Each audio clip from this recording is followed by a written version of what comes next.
आपको पता है कि इस दुनिया की सबसे खतरनाक रेलवे ब्रिज कौन सी है? और क्या आपने कभी ओपा नाम के इस अजीब से दिखने वाली मछली को देखा है? और क्या आपको पता है कि एक ऐसी जिम है ना जिसमें जो पावर होता है जिम का, लाइट और ये सब का पावर, वो जिम करने वाले मेंबर्स जो साइकिलिंग करते हैं उसी से इलेक्ट्रिसिटी प्रोड्यूस होता है और वही जिम में यूज होता है। मतलब एक अच्छा सा चेन, इसे कहते हैं इको जिम। इस वीडियो में आप ऐसे amazing non stop random facts को जानोगे ना कि आप इस इमोजी की तरह रिएक्ट करोगे।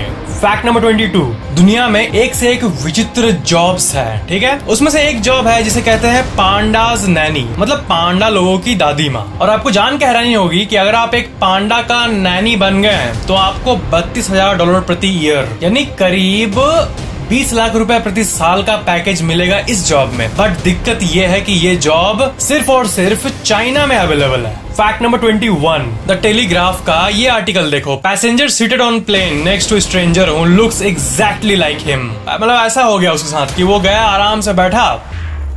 व्हाट? मतलब अपने बगल में जिसको देखा वो एकदम हमशक्ल था उसका। ऐसा बहुत बार होता है, आपका भी हमशक्ल कहीं ना कहीं हो नहीं।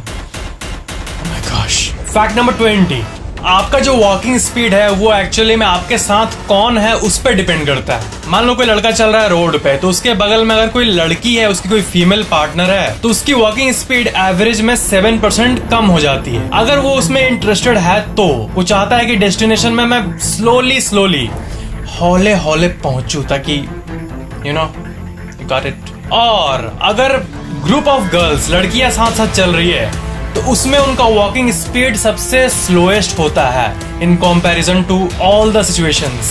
और जब लड़के आपस में ग्रुप में चल रहे होते हैं तब उनका स्पीड फास्टेस्ट होता है इन कंपैरिजन टू जब वो एक लड़का अकेले चल रहा है। मतलब ग्रुप में एकदम भाम भाम करके चलता है लड़का लोग। हाँ, ये बात अगर मैं पर्सनल ओपिनियन दूं तो हाँ, ये बात सही है काइंड ऑफ। फैक्ट नंबर 19, जो हम लोग सुपर पावर्स की बात करते हैं, ये सुपर पावर वो सुपर पावर, आपको पता है दुनिया का सबसे बेस्ट सुपर पावर कौन सा है? मार्वल के जो अमेजिंग कैरेक्टर्स के जो क्रिएटर हैं स्टैन ली, उनके हिसाब से हमारे जिंदगी का जो सबसे बड़ा सुपर पावर होता है वो होता है ये LUC के लक, किस्मत। किस्मत से बड़ी सुपर पावर और क्या हो सकती है?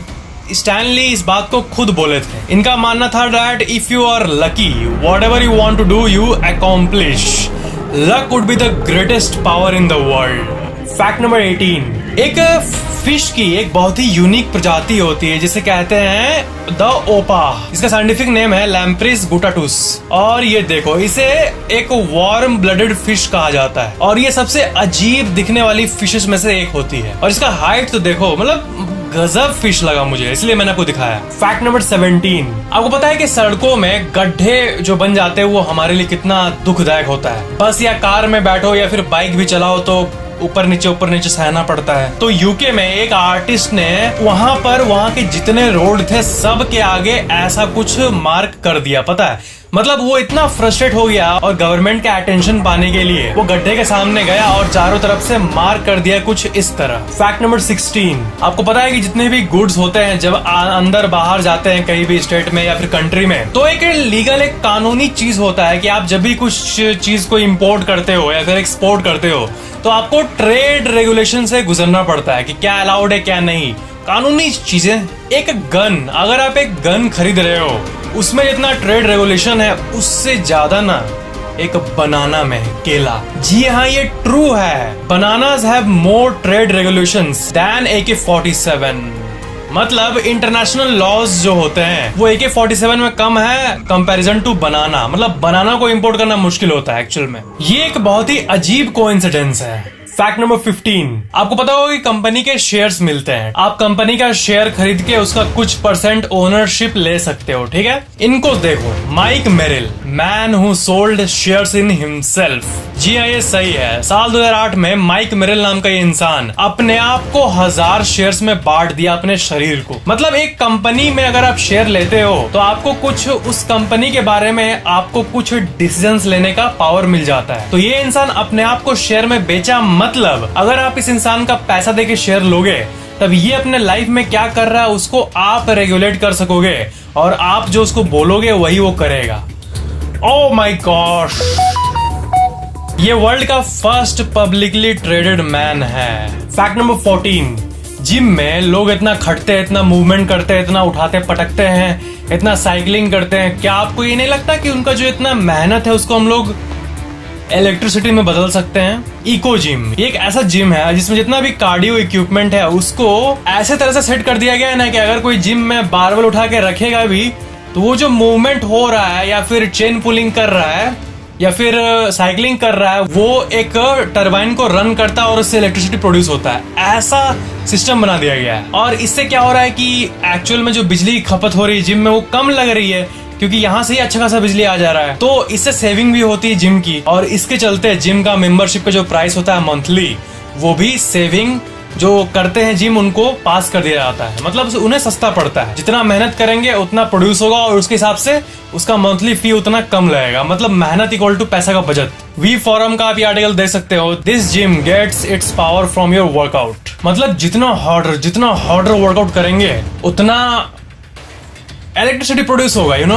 फैक्ट नंबर 13, ये जो स्नेल होता है ना, गार्डन स्नेल, मतलब जो आपके नॉर्मल घर में घूमते रहता है, ये अगर आप इसे ब्लेड के ऊपर से पास करोगे ना तो ये नहीं कटेगा। क्या होता है कि टिपिकली आप कोई भी इंसेक्ट को ब्लेड से पास करोगे तो वो मर जाएगा, बट ये नहीं मरेगा, ये आराम से पास हो जाएगा। इसका रीजन ये होता है कि स्नेल का जो बॉडी का आउटर लेयर होता है वो 98% वाटर होता है और जो प्रोटीन और कार्बोहाइड्रेट्स होते हैं वो आपस में टूट के वापस चिपक जाते हैं, फिर से चिपक जाते हैं और वो बहुत फ्लेक्सिबल होता है। तो ये केमिकल रीजन है ये होने का। फैक्ट नंबर 12, आइलैंड के बारे में आप जानते होंगे, ठीक है। आइलैंड जो समुद्र के बीच में जगह होता है, वहां पे आप टिपिकली ऐसा कोई सीन देखते होंगे, पेड़ पौधे ये है और कुछ में घर देखते होंगे। बट कौन सा ऐसा आइलैंड जिसमें बहुत सारे लोग रहते हैं और वो सबसे ज्यादा डेंसली पॉपुलेटेड है, मतलब दुनिया का सबसे ज्यादा डेंसली पॉपुलेटेड आइलैंड, उसका नाम है सेंटा क्रूज डेल इस्लोट और ये कोलंबिया के कोस्ट में मौजूद है और ये सिर्फ 0.012 किलोमीटर लंबा है और इसमें 1200 से ज्यादा लोग रहते हैं। That's amazing. Fact number 11,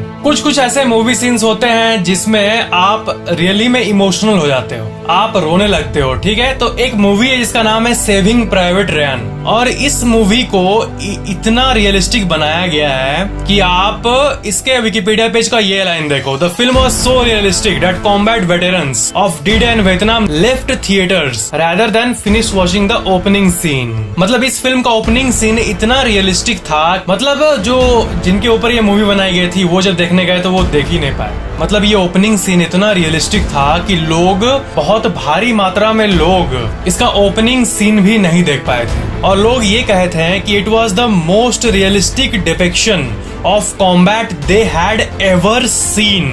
fact number 10, ऐसे दुनिया में कई जगह है जो कि 100 साल पुराना है, 200 साल पुराना घर है, 300 साल पुराना ये महल है और उसमें से ज्यादातर अबैंडन्ड रहते हैं, बंद रहते हैं। बट आयरलैंड में एक ऐसा बार है जो कि लास्ट 1000 साल से मौजूद है और उसका नाम है सेंस बार। फैक्ट नंबर 9, आप याद है बचपन में कलर करते थे, कलरिंग करना, तो साइकोलॉजिस्ट के हिसाब से कलरिंग जो है ये बेस्ट अल्टरनेटिव है मेडिटेशन का। आप बोलते हैं ना मेडिटेशन नहीं होता है, बोरिंग है, बट मेडिटेशन का जो फायदा होता है ना फोकस का और फ्रेशनेस का, माइंड का, वो कलरिंग में भी आ सकता है क्योंकि जब आप कलर करते हो तो बिल्कुल फोकस लगा करते हो और उससे भी माइंड आपका बहुत इंप्रूव होता है। मतलब कलरिंग आपके क्रिएटिव पोटेंशियल को अनलॉक कर सकता है और आपके एंजाइटी और टेंशन को भी रिलीव कर सकता है और आपके मेमोरी को भी और स्ट्रॉन्ग बना सकता है। फैक्ट नंबर 8, अगर आप किसी डॉल्फिन को समुद्र के किनारे देखते हो तो क्या होता है कि ऐसे सिचुएशन में ज्यादातर लोग उसे पानी में ठेलने लगते हैं, ठीक है, जानबूझ के,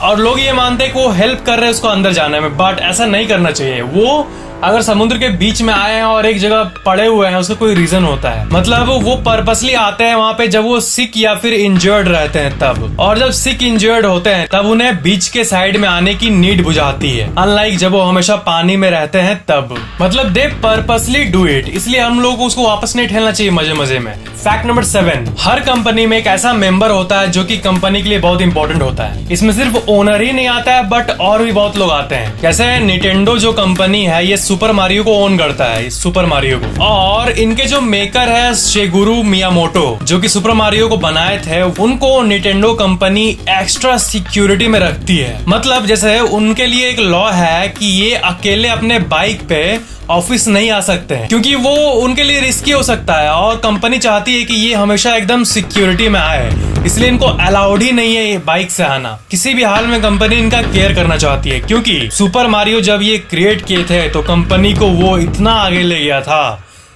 बहुत आगे ले गया था। बट यहाँ फैक्ट है कि ये बाइक से अपने काम पे नहीं जा सकते किसी भी हाल में। फैक्ट नंबर 6, एक सर्वे के हिसाब से ऑलमोस्ट 50% वुमेन ये बोली थी कि ब्लैक कॉन्फिडेंस को दिखाता है, ब्लैक कलर, और 64% मेन ये बोले थे कि हाँ ब्लैक इज सो कूल। इसलिए जो ब्लैक कलर जो है वो कॉन्फिडेंस को डिस्प्ले करता है। That's true. और मैं तो बिना ब्लैक के भी कॉन्फिडेंट हूँ, I don't need it. Yes, I am showing off. Fact number 5, Julius Caesar जब पहली बार जिराफ को डिस्कवर किए थे तब वो इन्हें कैमेलोपार्ड्स कहते थे, क्योंकि जो जिराफ्स होते हैं वो उनके हिसाब से कैमल और लियोपार्ड का मिक्सचर होता है। जब मैं ये पहली बार सुना था तो मेरे दिमाग को हिट किया था कि हाँ रे, ये जो जिराफ होते हैं ये तो काइंड ऑफ लियोपार्ड का रहता है कुछ कलर, और कैमल टाइप का होता है, बस नट्टी निकला रहता है इतना ऊपर। फैक्ट नंबर 4, जब ग्रुप में कैंपिंग करने जाते हैं लोग तो कैंप में फायर जलाते हैं, बट ये फायर एक्चुअली में बहुत लार्ज एरिया में हमें नहीं जलाना चाहिए, छोटे एरिया में जलाना चाहिए, क्योंकि जो कैंप फायर होता है वो सबसे हार्मफुल चीजों में से एक है। वो स्मेल अच्छा करता है, फील आता है कैंपिंग कर रहे हैं, but it's not good for you, क्योंकि इसमें बहुत सारे माइक्रोस्कोपिक पार्टिकल होते हैं जो कि आंख और रेस्पिरेटरी सिस्टम को डैमेज कर सकते हैं और इससे इलनेस भी आ सकती है। इसलिए कैंप फायर को छोटा सा जलाना चाहिए हमें, मीडियम साइज का। बहुत लोग जो होते हैं एकदम गद्धड़ ऐसा जलाते हैं वो वो करके। फैक्ट नंबर 3, ऐसा होता है ना कि मान लो कि कोई जंगल कटा और वहां पे बहुत हिस्टोरिक सा चीज दिख गया, कुछ एंशिएंट सा बिल्डिंग दिख गया, ऐसा कुछ। तो एक जगह पे एक मैक्सिकन रिजर्वायर में पानी रहता था, ठीक है, पूरा भरा हुआ, और क्या हुआ कि सूखा पड़ गया, और जब सूखा पड़ा तो वो 80 फीट तक पानी नीचे चला गया उस जगह पे, और उसके अंदर से 500 साल पुराना एक मैक्सिकन चर्च निकला, और ये न्यूज पूरे दुनिया में फैलने लगी थी। इसका नाम है द टेम्पल ऑफ क्यूचुला, और ये 1564 में बना था और बाद में अबैंडन कर दिया गया था। 450 साल पुराना मैक्सिकन चर्च सूखे के चलते एक रिजर्वायर में दिखने लगा। ये बाहुबली टाइप का फिल्मी सा सीन टाइप का लग रहा है। फैक्ट नंबर 2, लेक बैकाल, ये एक लेक है, ठीक है, और पूरे दुनिया के 100% पानी में से, पूरे धरती में 100% पानी है, उसमें से 20% पानी सिर्फ इसी लेक में मौजूद है, पता है? मतलब दुनिया का 20% पानी सिर्फ एक लेक में। इसका नाम है लेक बैकाल, और ये जो है ना, ये डीपेस्ट लेक है, एकदम डीपेस्ट लेक है, 1 मील अंदर तक जाता है ये, मतलब करीब 1.6 किलोमीटर अंदर तक, और ये 25 मिलियन ईयर्स, मतलब 2.5 करोड़ साल पुराना लेक है, इसलिए इसे सबसे ओल्डेस्ट लेक भी कहा जाता है। फैक्ट नंबर 1, दुनिया में आप अमेजिंग से अमेजिंग ट्रेन ट्रैक्स देखे होंगे, तो ये है दुनिया के सबसे डेंजरस रेलवे ब्रिजेस, और आप इसके अमेजिंग इंफ्रास्ट्रक्चर को देखो।